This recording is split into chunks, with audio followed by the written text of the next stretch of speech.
तर या थंडीमध्ये या पद्धतीने गाजराचा हलवा तुम्ही नक्की एकदा बनवून बघा. तर आज मी तुमच्यासोबत शेअर करणार आहे अगदी पारंपरिक पद्धतीने आणि अगदी सोप्या पद्धतीने गाजराचा हलवा हा घरामध्ये कसा बनवायचा. तर चला फार वेळ न घालवता आपण रेसिपीला सुरुवात करूया. तर इथे मी 250 ग्रॅम गाजर घेतलेले आहेत आणि गाजराची दोन्ही साईड मी कापून घेतली आहे आणि गाजर हे स्वच्छ धुवून घेतले आणि त्यावरची जी साल आहे ती सुद्धा काढून घेतली आहे. आता हे गाजर आपण किसणीने किसून घेणार आहोत. तर ही जी किसणी आहे म्हणजे मोठ्या साईडच्या किसणीने आपल्याला सर्व गाजर हे आता किसून घ्यायचे आहेत. तर बघा मी गाजर किसून घेतले. थोडं मेहनतीचं काम आहे पण रिझल्ट खूप छान येतो. आता एक कढई घेतली आणि कढईमध्ये मी 2 चमचे तूप घातले आणि आता हे सर्व गाजर जे आहे जे आपण किसून ठेवले ते यामध्ये घालू आणि तुपामध्ये गाजर हे आपल्याला चांगले परतवून घ्यायचे आहेत. चांगले 2-3 मिनिटासाठी आपल्याला परतवून घ्यायचं आहे तुपामध्ये.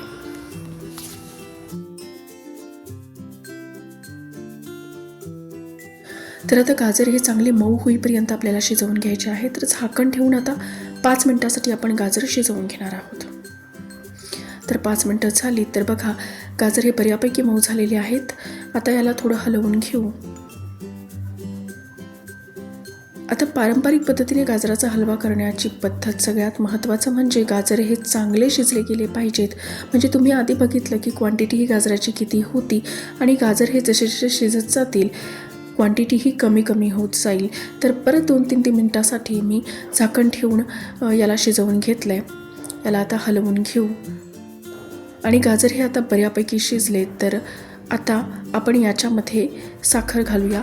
तर 1 छोटी वाटी मी साखर घेतलेली आहे. तर तुम्हाला गोड जेवढं आवडतं म्हणजे जेवढं गोड आवडतं त्या पद्धतीने साखरेचं प्रमाण तुम्ही ठेवा. तर जास्ती गोड आवडत असेल तर थोडं प्रमाण तुम्ही वाढवू सुद्धा शकता.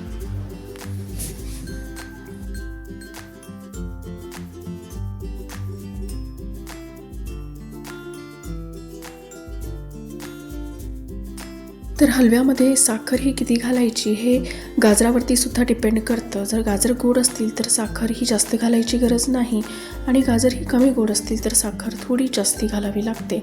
तर बघा साखर ही पूर्ण वितळली आहे आणि पाणी सुटलं आहे साखरेला. आता हे सर्व पाणी जोपर्यंत आटत नाही तोपर्यंत आपल्याला हे शिजवून घ्यायचं आहे.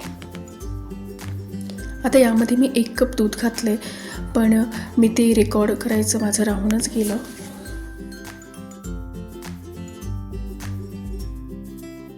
तर आता दुधासोबत याला आपल्याला चांगलं शिजवून घ्यायचं आहे. दूध हे पूर्ण आटेपर्यंत आपल्याला हे शिजवून घ्यायचं आहे. तर 2 ते 3 मिनिटासाठी झाकण ठेवून आपण याला शिजवून घेऊ.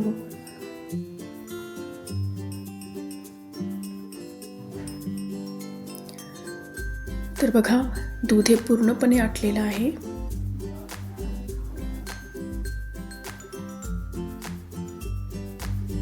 आता या स्टेजला आपण याच्यामध्ये इलायची पावडर घालूया आणि थोडे ड्रायफ्रूट्स यामध्ये मी घालून घेते आहे. तर यामध्ये तुम्ही मनुके आणि पिस्ता वगैरे सुद्धा घालू शकता जर तुम्हाला आवडत असेल तर. आता हे सर्व आपण अगदी व्यवस्थितपणे मिक्स करून घेऊ आणि 2-3 मिनिटासाठी परत याला शिजवून घेऊ. तर तुम्ही बघू शकता की रंग किती सुंदर आलेला आहे हलव्याला. तर अगदी सोपी पद्धत आहे. अगदी 20 मिनिटात हा गाजराचा हलवा बनवून तयार होतो. फक्त किसण्यासाठीच गाजर हे किसण्यासाठीच थोडी मेहनत जास्ती लागते पण रिझल्ट हा खूप छान येतो. तर एकदा नक्की या पद्धतीने गाजराचा हलवा तुम्ही बनवून बघा आणि जर गाजराचा हलवा या पद्धतीने बनवला तर प्लीज मला कॉमेंट करून नक्की सांगा की हलवा हा कसा बनला. जर आजची रेसिपी आजचा व्हिडिओ जर तुम्हाला आवडला असेल तर प्लीज व्हिडिओला लाईक करा आणि व्हिडिओ हा तुमच्या फॅमिली आणि फ्रेंड्समध्ये शेअर करा. जर चॅनलला तुम्ही अजून सबस्क्राईब केलं नसेल तर प्लीज चॅनलला सबस्क्राईब करा आणि शेजारचे बेल आयकन देखील नक्की प्रेस करा म्हणजे नवीन व्हिडिओचे नोटिफिकेशन तुमच्यापर्यंत पोहोचेल आणि माझा कुठलाही नवीन व्हिडिओ तुमच्याकडनं स्किप होणार नाही. आणि अशाच नवीन रेसिपी बघण्यासाठी प्लीज मला सपोर्ट करा. Thank you for watching.